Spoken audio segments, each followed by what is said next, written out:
come on in as we talk about Married to Medicine Season 10, Episode 3, and it's called Revenge of the Bride. And boy, did the bride get revenge. My name is Deborah. I'm going to be doing a recap on Married to Medicine. I hope you will join me this season. I just started doing the reviews this season, and I'm back watching Married to Medicine. I had taken a hiatus for a little bit, but I'm back watching and I'm doing reviews this season, so I hope y'all will keep joining me. It was called Revenge of the Bride, and she sure did get revenge on Heavenly. Security, security, security.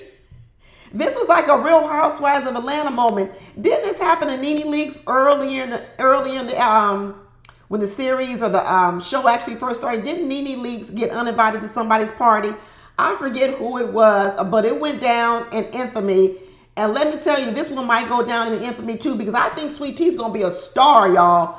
I think Sweet Tea is gonna be a star. Maybe we ought to not call her Sweet Tea no more, because she ain't all sweet. She a little sweet and a little sour. So we might need to start calling her Arnold Palmer.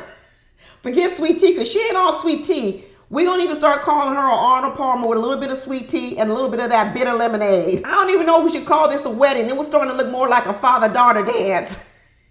Bring your daughter like a cotillion. You know the cotillion when the fathers dance with the daughters. Because let me tell you, I'm not just talking about Greg and Sweet Tea with their 20-something year difference.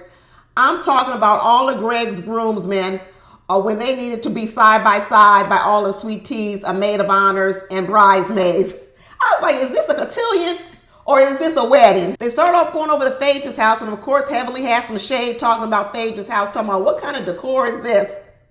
What kind of decor? It is kind of all over the place. She got a lot of themes going on. That's okay, because I think a house should be a reflection of who you are, and obviously Phaedra's decorating style is a reflection of who she is, and I thought it was fitting to who she is. I don't really think Heavenly should be talking about nobody's house, because we've kind of seen some of her decorations in her bedroom and stuff. I'm telling you, they're a bit outdated. They are a bit outdated. As much money as Heavenly has and Dr. Damon has, they need to do a makeover of their house. It's time to redo it, upgrade it. I know they're real frugal with their money. They're real good with their money. They watch their pennies. But they got enough equity in that house. They got enough checks coming in that they can upgrade that house and get some new furniture and at least bring it into the 2000s. Dr. Jackie and Heavenly over here trying to hem up Phaedra, talking about why were you being so messy and bringing a quad to the little bridal party, the little bachelorette party.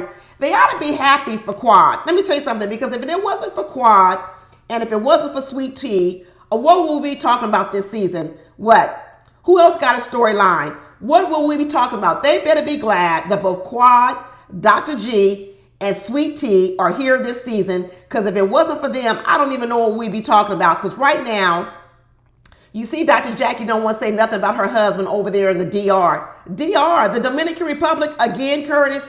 You are in the Dominican Republic again, Curtis. I don't know what kind of marriage Dr. Jackie has. It's their business, though. It's a marriage that is their business, and they've come to an understanding. They figured out what works for them, and I'm all for that, because that's what I'm for in marriage. Do you, people, do what works best for your marriage so you both can be happy. And I really do believe that Dr. Jackie and Curtis got an agreement, because the last time he got cheating here in the U.S. in Atlanta, she was like, oh no, you're not going to embarrass me like that no more. You better go far, far away if you want to do some mess like that. And he said, that's fine. I'll go far, far away. I'll go all the way to the Dominican Republic. See you when you get back, Curtis. See you when you get back. You know Dr. Jackie going to have a STD test waiting at the door. She's going to have a cup for him to piss in. She's going to be, you know how people say, take your shoes off before you come in the house? Dr. Jackie going to piss in this cup before you come in the house, because we need to test you before you get back in here in Atlanta. They over here hemming up Phaedra, talking about you messed up bringing a quad to the bachelorette party. And in the end, Phaedra was invited to the wedding. It was Heavenly that wasn't invited. It was Heavenly that wasn't invited. That tells you right then that Sweet Tea, or I'm going to call her Arnold Palmer, she ain't got no beef with Quad, none whatsoever. Because you know what Sweet Tea knows? Sweet Tea knows why she was brought on this show. She was brought on this show to inject in the show some new life, some new fun, more mess for us to watch. And guess what? It worked, because here I am watching the show again. And I'm going to tell you, if they had not brought Phaedra back And if they had not brought Sweet Tea on here with Dr. G, I would not be watching. So Heavenly, Dr. Jackie, Toya, all y'all, sit over there on the sidelines. And you need to probably give up some of your check to Sweet Tea because half of us is here right now because of it. We know Phaedra gonna play dumb. Phaedra ain't gonna admit that she was setting this up for a messy moment. Phaedra gonna play dumb, and we know Phaedra is smart as a whip, but she know how to play dumb. She played dumb that whole time with her husband Apollo, act like she didn't know nothing was going on. Phaedra, boy, oh boy, that was the best acting I've ever seen. That's when I said Phaedra is smart as hell. She is so smart. And so you think this little playing dumb over not knowing what she was doing between Sweet Tea, Arnold Palmer, and Quad. You trying to act like she playing dumb? Nah, please. This is chicken fiddle the way she played dumb with Apollo. Phaedra knows exactly what she knows. Phaedra knows exactly what she needs to do to get the job done, to stay out of jail and keep the checks coming in. Phaedra's like, I don't know why you don't like Quad anyway. What's wrong, Dr. Jackie? What's wrong, Dr. Heavenly? Why don't you like her? And Dr. Jackie said because you know, Quad show up when she want to show up, when it's something in it for her. Oh, that's right. That's exactly what Quad does. Quad looks at it, says, how much is the check? Then I'll show up. Quad don't have no beef with Sweet Tea. Why would they have beef? Why would you have beef with an ex-wife when there have been so many years apart between they were married and it didn't have nothing to do with you? This is petty. I don't even know why they would expect Sweet Tea to have a problem with Quad or vice versa. Why would they care about each other? It's not as if one of them stole a Dr. G from the other.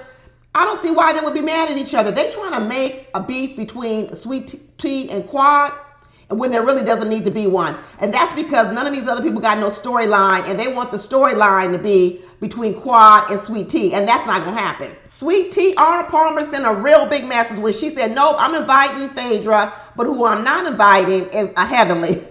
She sent a strong message. I might need to go from Sweet Tea to an Arnold Palmer pretty soon. I'm going to start calling her a Long Island iced tea. If she keep it up, she going to go from a Sweet Tea to a Long Island. Emily says she don't think Sweet Tea is ready to be married. That's why she got uninvited to the wedding. I don't see why she don't think Sweet Tea is ready to be married. I do. I think Sweet Tea is ready to be married, and I think she's ready to be married to Dr. G because the G stands for ghetto. Thank you to one of my viewers down below who said the G stands for ghetto. Yes. The G stands for ghetto, and Dr. G likes a little woman with a little bit of craziness in her. That's why he liked Quad, because let's be honest, Quad got a little crazy in her too. And Dr. G likes a woman with a little bit of craziness in her. And Sweet Tea, Arnold Palmer, Long Island got just enough craziness in her to keep a Dr. G on his toes and interested. I think they're going to have a good marriage. I think that they're going to have a good marriage because I think a Dr. G really wants to be married. I think he learned a few lessons from being with Quad. I sure do. I still think he's crazy. I think he's loud. I think he's ghetto. But like he said at that wedding, I'm going to be the best husband ever. I know you are going to be the best husband ever because I think a Sweet Tea is a good looking woman. She's educated. I think she's smart. I think she got a good family. And I think she got just enough sass to deal with these women and just enough sass to deal with a Dr. G. But is it going to be some fireworks up in that house? Oh, yeah, it's going to be some fireworks. And it ain't going to all be on 4th of July. Dr. G is ghetto and a little bit of crazy. Just like Heavenly said, that psychiatrists are known to be crazy. I heard that same thing too, Heavenly. I think it may be listening to crazy people all the time. Let me not call them crazy. Is that politically correct? I don't think I can call people crazy no more. I think it may be listening to patients a lot. And I think it starts making their mind do something. And maybe that's why they relate a little bit more. I don't know. But I've heard the same story. Dr. Heavenly says she afraid for Sweet Tea because she have outbursts for no reason. I didn't think her outburst was for no reason. Her outburst was over because that wedding planner, Johnny, tried to stick with her an extra $15,000 bill. That outburst was warranted. But you know what? The wedding turned out nice. It looked really nice. So the wedding planner, he did a good job at the last minute. It looked like they were having a lot of fun at the wedding. It looked like there was a lot of tears in the audience. I was happy for the two of them. And to be honest with you, I started forgetting that Quad and Dr. G didn't have sex for 3 years. 3 years? A good Lord, I don't even know if I could call that cheating. Did Dr. G cheat on Quad after not having sex for 3 years? And I can't consider that cheating. That's called abandonment. You cannot call that cheating if after 3 years was when he cheated on her. And why the heck would they be married for 3 years and not having sex? Why were they married? I think they would just stay married to stay on this show and get a check.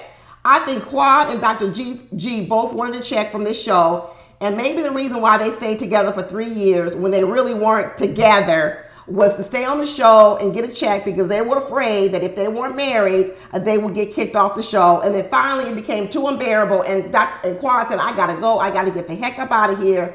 Because now that I got my notoriety and I'm getting money other places, I can just go off and make money over there. I don't need to get this money from Married to Medicine no more anyway. That was calculated. But Dr. G said, don't worry about it, because I'm going to get me a new bride. I'm going to come back on this show and I'm going to get me another check. Another check. That's why he was so happy about writing that extra $15,000 check to Johnny. He was like, don't matter, because Bravo is filming this wedding and we getting some extra money for Bravo filming this wedding. Dr. G know what he's talking about. Shoot, let's stop calling him Dr. G. We're going to call him Dr. OG, because he know how to play this game. He's an OG at this reality TV game, and he knew just what he needed to do to get some extra money to pay for this wedding. Then they had to switch over and start talking about Simone and what her storyline is going to be. Like I said, I guess her storyline all season long is going to be about her talking back to her husband and talking bad about her kids. She ain't happy with neither one. Simone ain't happy with her children, and she's not happy with her husband. Simone said, I'm trying to retire, and I can't retire if I'm taking care of 3 men. 3 men, a husband and 2 sons. Simone said Miles is 24 years old, but he's still a sophomore in college. He said he got at least another 2 years to go. She go, you 24, I've been paying for college for 5 years, and you tell me you got another 2 years because now you in a whole another major. Now you a film industry major getting C's and D's. She fit to be tied. She hotter than fish grease. She said, you got one more year, Miles, and then I'm not footing the bill no more. You need to start transitioning into manhood. Miles is like, this is manhood. This is what my daddy do. Why can't I do it? My daddy a man. Why can't I do it too? Woo, Simone's like, all these men up here living up underneath me. Simone's Cecil over here talking about what's wrong with generational wealth. This ain't generational wealth, Cecil. Good Lord. Generational wealth isn't when one generation makes all the money and then other generation spends it. That's not generational wealth. You know what? Some people be using terms and they don't even know what the term is, maybe because they've never been around it. Let me tell you what generational wealth looks like for a son the age of Miles, because I went to an institution where there was a lot of generational wealth. And let me tell you something. When you are in college and you are of generational wealth, when you're in college from 18 years old, your whole grooming starts where the only reason you in college is so you can take over the family business or you can be folded into the generational wealth business. So when you're not spending 6 years in college, no, they're not. Generational wealth children are not spending 6 years in college. That's called spoiled children. Generational wealth children get in college and get out of college because they know they got a job waiting for them that's going to be making them a whole lot more money. And the last thing they want to do is be sitting up in college studying and going to classes all the time. Nope. They get in, they get out, they join their family business, and then they start building wealth of their own. This is not generational wealth, Cecil. This is called lazy. Generational wealth people were not at no career day interviewing with no companies, because you know why? They already had a job. They had a job the minute that they were born. Okay, that's generational wealth. They had a job the minute they were born. Generational wealth is not spending all the money from the previous generation. He sounds crazy, but not really. He don't sound crazy because when we look at what he does, then it kind of makes sense. But I'm glad they supported Sweet Tea, Arnold Palmer, Long Island. I'm glad they supported her and Dr. G at their wedding. Cecil said Dr. G is always sharp looking. He's always the sharpest dresser, and he looked good. He looked good at his wedding. And you know what else I liked about Dr. G? I liked the way he took up for his wife. I liked after Sweet Tea told him what happened at the bachelorette party. He said, hold on a second, let me go outside. I didn't even make a phone call. He went outside, made that phone call. He said, Phaedra, what the heck is going on? Basically, don't be doing this to my wife. Don't be doing this to my wife. And the next time you want to pull a stuff like this, you better check with me first. You better make sure I'm okay with it, because what you're not going to do, Phaedra, is we friends. We've been friends for 20 years. But I really do love this woman, and I don't want you women trying to eat her alive and bully her like some of y'all are trying to do. And the Phaedra said, no, we good, Dr. G. I just want to make her know that she don't need to have any insecurities surrounding Quad whatsoever. I don't know why.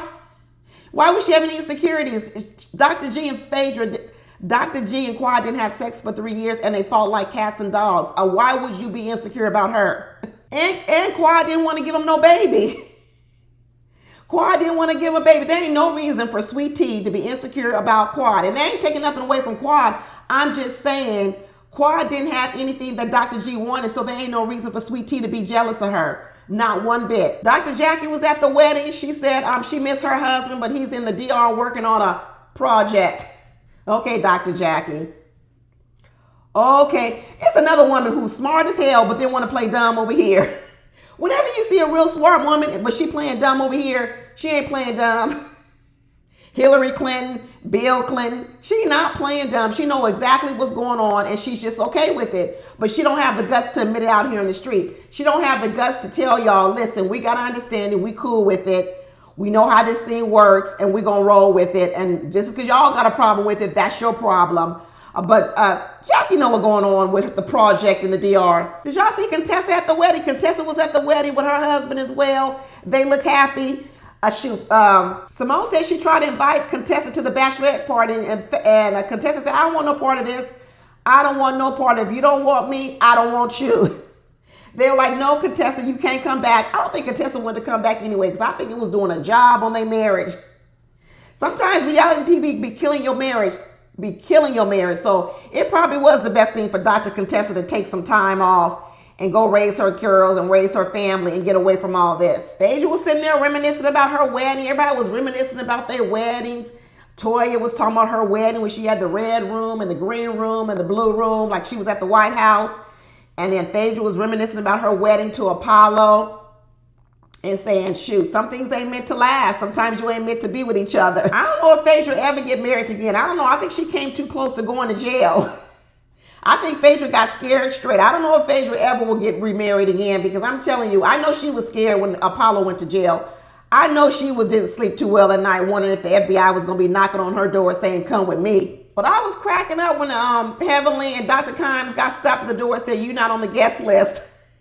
You not on the guest list. Sorry, you got uninvited because you tried to pull that stunt and that maid of honor of Sweet Tea's told Sweet Tea, listen, Heavenly over there talking trash about you and Heavenly's so worried about whether or not Sweet Tea is mad at Quad. She should have been checking her own. She should have been checking her own invitation. How did they even get in the party? Did they sneak in the back through the kitchen? Did they wait till the wedding was started and then sneak in the back through the kitchen because security had left their post? And then Dr. Heavenly get in the wedding talking about this wedding was short. Yeah, it is short when you was stuck outside the whole time. She had to sneak in the back door through the kitchen's door, climbing in through the window to get in that wedding, only to come in and talk trash about it. She better be careful. She better be careful because I'm telling you, Sweet Tea is going to go from Sweet Tea to an Arnold Palmer to a Long Island. And I think Sweet Tea going to gather up Heavenly this season in more ways than one. Quad was at home in her Versace robe, taking her a bubble bath with rose petals all around her.